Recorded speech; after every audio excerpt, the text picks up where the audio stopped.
Hey, it's Thomas. It's time to talk about some Blood Bowl. In fact, we're going to talk about the Blood Bowl League of Blood Bowl as per usual. We're going to talk about what happened in Week 2 and also preview Week 3. We're going to start things off with managing my team, just because it seems like the easiest way to do this. So what do we got here? We've got not a lot of change. If you watched Game 2's video, most of my SPP, and by most, I mean all of my SPP, went to the brand new pester I got last week. So let's go ahead and level her up. What do we got here? An 8. That's okay. So what do we want? I've been thinking a lot about this because there's a bunch of ways you can go. A lot of people say you should get block on your runners and things like that just so they're a little more stable, which makes sense. Some people were telling me that the better way to go was to start getting the passing skills right away. So get your extra arms, get your big hand, get your 2 heads, and all those are really good options too. That's kind of the fun part about developing the Pestiger. My thought would be here to get the extra arms right away. Reason for that is, in case you've been watching my videos, the problem I have is picking up the ball a lot of the times. This would also let me catch better, let me intercept better. All in all, it makes just as a ball runner much better. And I get the cool extra arm model, which is always fun. So, extra arms is the name of the game. Committed. Look at that. Extra arm. Beautiful. Go away. So that's going to be the team. We'll do a kind of a quick recap for what happened in my game here. I won very poorly. Ignore this game. This is the one I want to talk about here. I won. I rolled very poorly though, and only got 20,000. I believe he ended up with 40,000 for his net roll for that game. So there's that for him. As you can see, for the most part, I just ran the ball better. I hit him harder. I killed one of his guys, which is a little brutal. Basically, he just didn't run the ball enough, and I ran the ball more and was just able to get a little luckier on some things. With all kind of beginner things, I'd made fewer mistakes, I guess, and just lucked out, basically. You know, he tried more dodges and therefore got more unlucky with dodges, such as the way of Blood Bowl. You can watch the video. There should be a little annotation somewhere on the screen telling you where you can do that. So take a look at that if you want more information. But basically, I just played a little bit better and got a little luckier on some things. Oh, I got 2 blitzes, which was a pretty huge benefit for me. Blitzes, pretty sure the best possible outcome for a Nurgle team, or any defensive team really. I think Dwarves would do well with getting blitz as well. The idea, regardless, is that you have a lot more flexibility in terms of just being able to rush your defense and punch people and things like that. So yeah, not a bad game for me. We're going to jump over now and look at how the Lizard team did overall. Let's see here. Funk and Go Nuts. So yeah, 40,000 was his winnings for the game. Leaves him with 80,000. So even though he lost a skink, he can replace it with another Saurus with the 80,000 he's got, which I think is definitely the way to go. It would give him more punching power, leave him with the same kind of deep bench he's got now. I guess he could replace it with 2 skinks, but I think another Saurus is definitely the way to go. He was talking to me about how he wished he had more punching available to him, so it would be a good call for future development to think about. Moving on to the next game, which we'll just kind of do here. We'll start with Mark's team here. Match record chart. So Mark won 170,000. You can kind of see here Mark brutalized this Amazon team. Not too unexpected with 7 armor values. It's just going to be how it goes. It's unavoidable for the most part. You're going to take some injuries. From what I saw of the game, from Mark's video, it looked pretty much like Mark just got a bunch of beating in early on, and the Amazon team wasn't really able to come back from that. The Amazon team also threw a bunch of 1 dice blocks when they didn't have to, which is kind of a mistake, but that's something that they can develop on. 3-1, perfectly respectable for the Amazon team. I think it says a lot about how good of a scoring team Amazons are when even when you're so far down, you can still manage to come back and score at least 1 touchdown, so good for him. Mark got 70,000, which is a lot of money. If we take a look at Mark's roster, see how things changed. Bunch of level ups. That's what happens when you score 3 touchdowns and get some injuries in there. Thrower leveled up, got Nerves of Steel. I don't think it's really that good of a call for a thrower. I think Leader would have been better, which is questionable because of the rerolls available to him being so cheap. So maybe it's not really that necessary, although it would keep his team value a little bit lower probably. But Accurate would probably be a better call overall. Strong Arm, I think that's a passing skill anyway that would be available to him. Those would be better than Nerves of Skill. I think, in theory, the thrower shouldn't be in the middle of the tackle zones, but it would give him better catching and intercepting chances. So, I don't know. Mark seemed pretty happy with it, so good for him. Mighty Blow on this Blitzer. Again, a choice that I wouldn't have made. I think Guard is a stronger choice overall for blitzers, since they're going to be kind of in the thick of things, and you want them to be able to sustain punching and sustain the ability to fight off other teams, and just having that ability to be stuck in there is better. But if this is his actual blitzer, the person he's going to be sending charging from down the field, that's somebody. Mighty Blow isn't a bad choice when he's already got block, so good deal there. Other level ups, looks like we have a lineman who got the most valuable player point, I would guess, and got kick, which is fantastic. Lineman getting kick is great. Lets you control where the ball goes when you kick off, so thumbs up there. And Mark also picked up a catcher, which will increase his scoring and passing ability quite a bit, considering that he's one of the more scory, fast running teams in this league. I think he was going to come out quite ahead there. If we take a look at his opponent, the Amazon team, the old Motorboaters. If we take a look at them, you can kind of see it didn't go so well for them injury-wise. Missing a lot in the next game. Got 20,000 as well, so a little hard to deal with. This is where the bunch of cheerleaders isn't helping too much, but, could be okay. So, miss next game. This is a miss next game as well, and a miss next game. And 1 point in strength loss for the blitzer, which is really, really hard. That is not so great, to say the least. So he's going to be out 3 players for next week's game. That's going to be hard to deal with. Hopefully the cheering helps him win some kickoff events. And hopefully Amazon's all over the place. We'll talk about where I think he'll go when we get to the preview for next week. If we move on to the next match of the week 2, we've got, Chris versus the Undead team, Necromantic team. One day I'll get this correct. Let's take a look at the team here. Chris has not updated his players yet because I guess he just hasn't logged in enough to do so. So I don't know how he's going to develop them. Runners, though, get a lot of options for... Let's get rid of this. Runners, you get a lot of options for what you can do in terms of picking skills. I honestly don't know enough about elves to really comment a lot. I don't know what he for sure will go for. There's a lot of choices he can go with, though, that aren't bad. Dodge seems like a pretty obvious one, honestly, for his runners. Just overall, great that these got leveled up, just kind of like I thought they would. Look at the match record chart. I'm doing this kind of backwards, I guess. So be it. But look at the match record chart. 40,000 for the win there. That was on a reroll from what I remember him saying. Got in some casualties and looks like an injury as well. Not surprising. Looks like just Chris outmaneuvered him, punched him a lot from what I remember reading.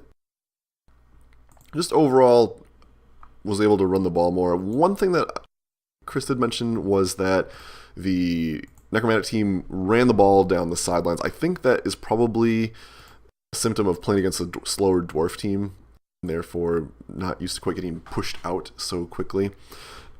Chris also got very lucky with an apothecary saving the assassin from getting murdered, which is sad for us, but good for him. And yeah, just score on turn 5, it looks like, and then scores on the other parts too. So Chris just kind of ran away with the game like some sort of running elf madness. Talk about his team roster already. Not a lot to say there. Good level ups all around for him. If If we take a look at his opponent, ye old necromantic team, we take a look here, we can see he got 20,000, really low winnings week for everybody here for the most part. Werewolf remained untouched and got more points somehow, which is great. And a zombie took a serious concussion, loses a point in armor value, and misses the next game as well. So that zombie is going to be very, very fragile moving forward, but I mean, it's a zombie. You just kind of want him in the way, and it's not like he doesn't have extra players at this point. 90,000 available to him. He's kind of got a lot of choices he can go with. He could start developing the rest of his bench, get some cheerleaders or assistant coaches, buy up another ghoul, which wouldn't be a bad idea necessarily. Kind of options. I think saving for another reroll might not be a bad call. This is one of those weird points where he's already got a pretty well-developed team in terms of what he can do at our stage of the game.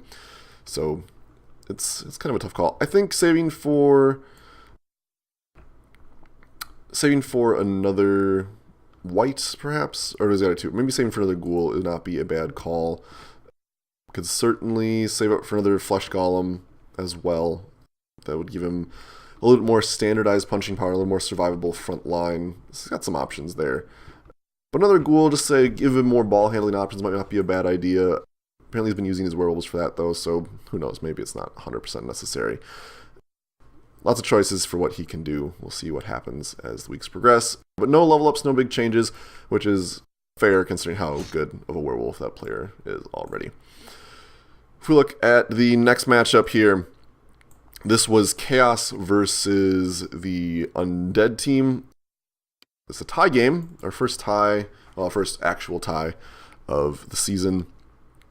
From what I understand, it was a very, very unfortunate game for the Khorne player, or for the Chaos player.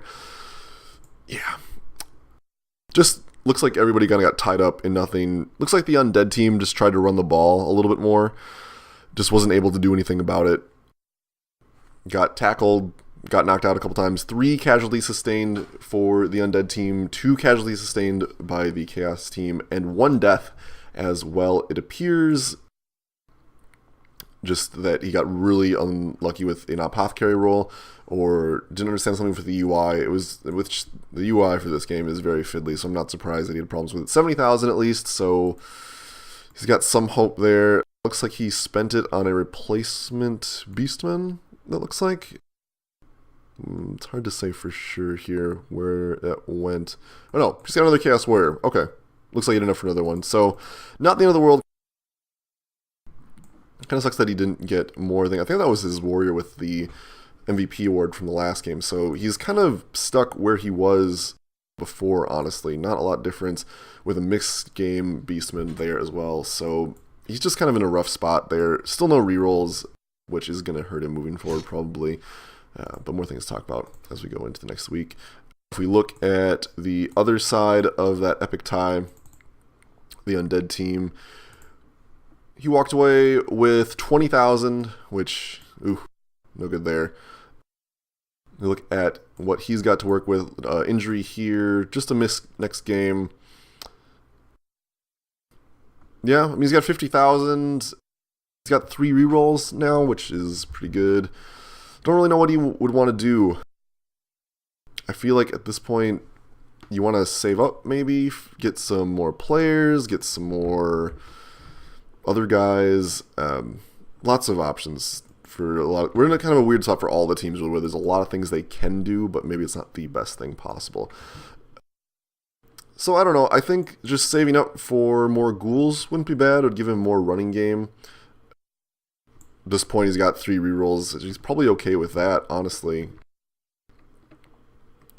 Yeah, I think, zombies and skeletons are interchangeable, so you want to develop out your mainline bench. He's got 2 whites and 2 mummies, so might as well get another ghoul. Wouldn't be a bad idea. That's only 20,000 more, which, even if he rolls a 1, we'll get next week. So I think that'd be the way to develop in the future. The last matchup here was between the Khorne team versus the Dwarf team, which the Andrew won, which I predicted. Hooray me.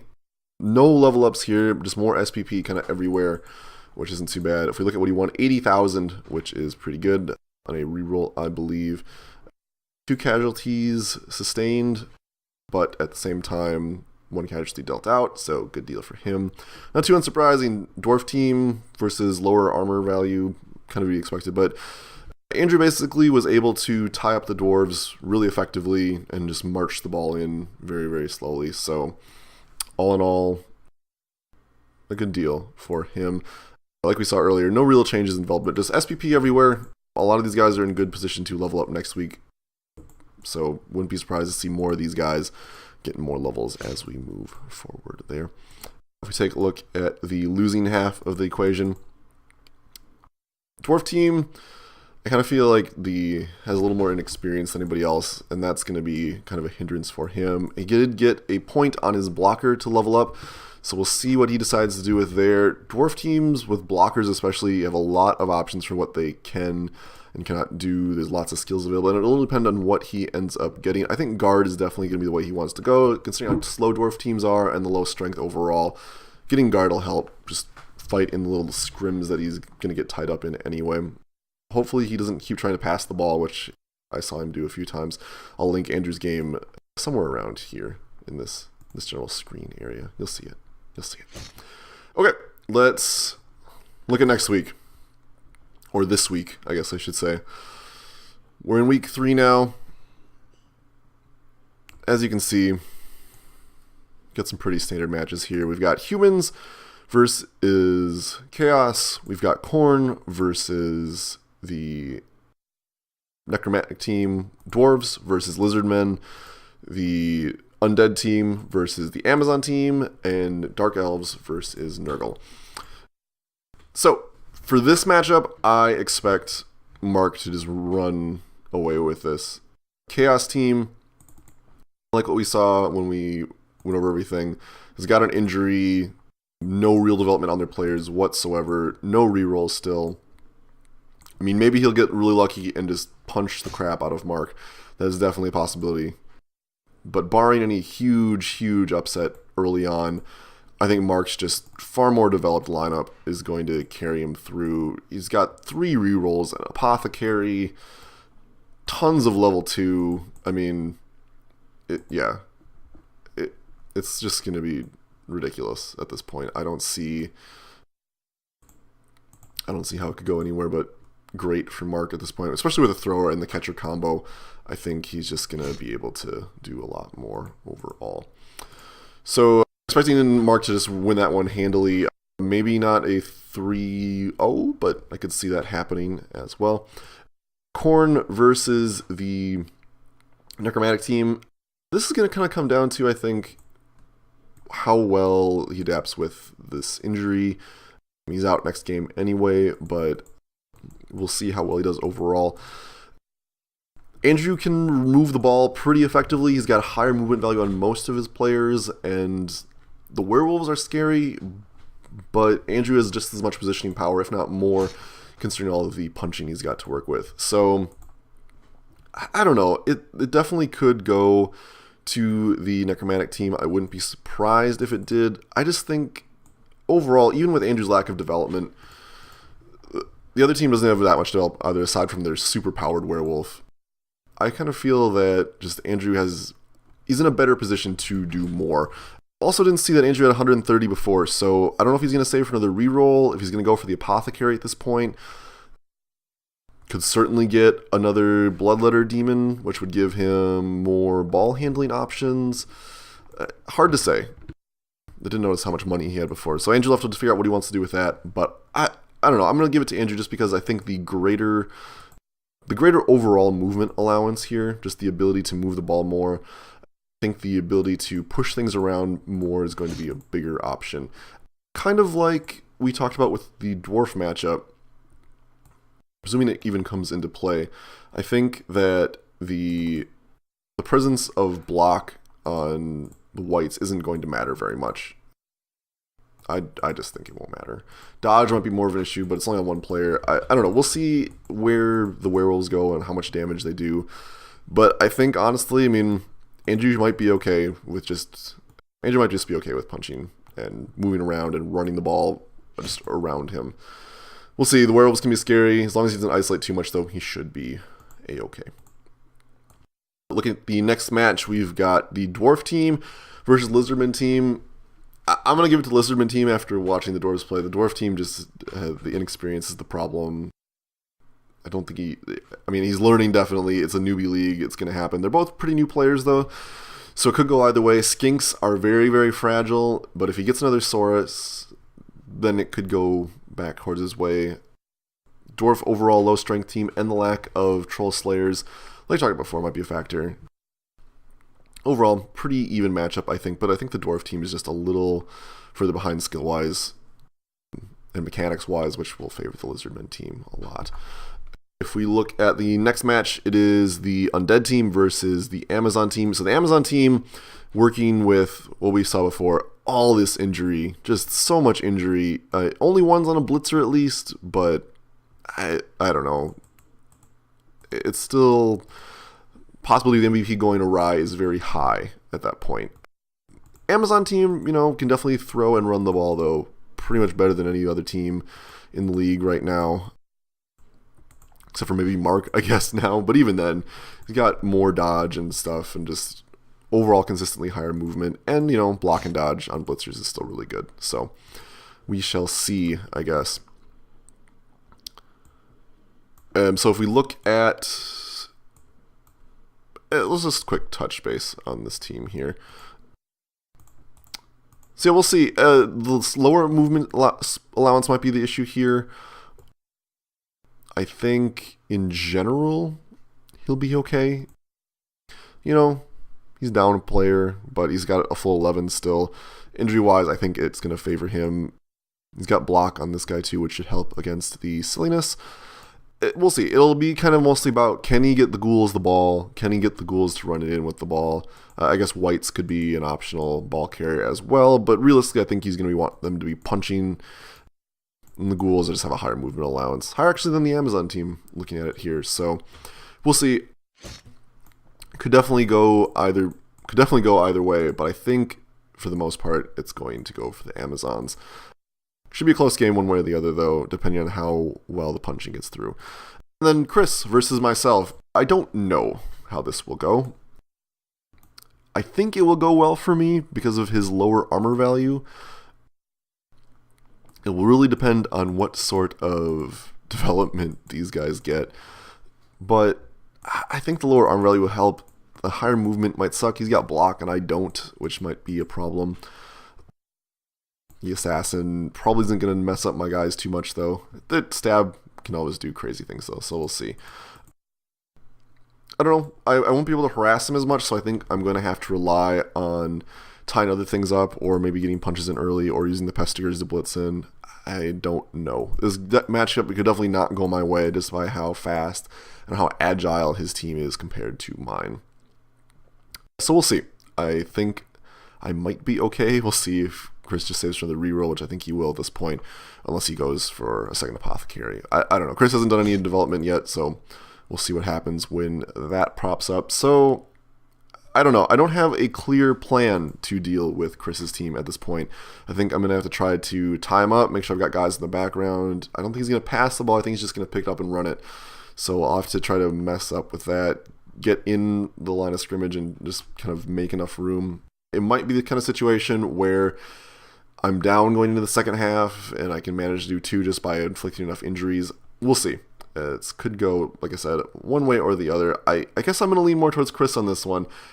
My trash talking half says, oh, I'm totally going to win, but Chris tries pretty hard like me, and I feel like he's got a pretty good grasp on the game, so he can definitely make me very, very sad. We'll see how it goes.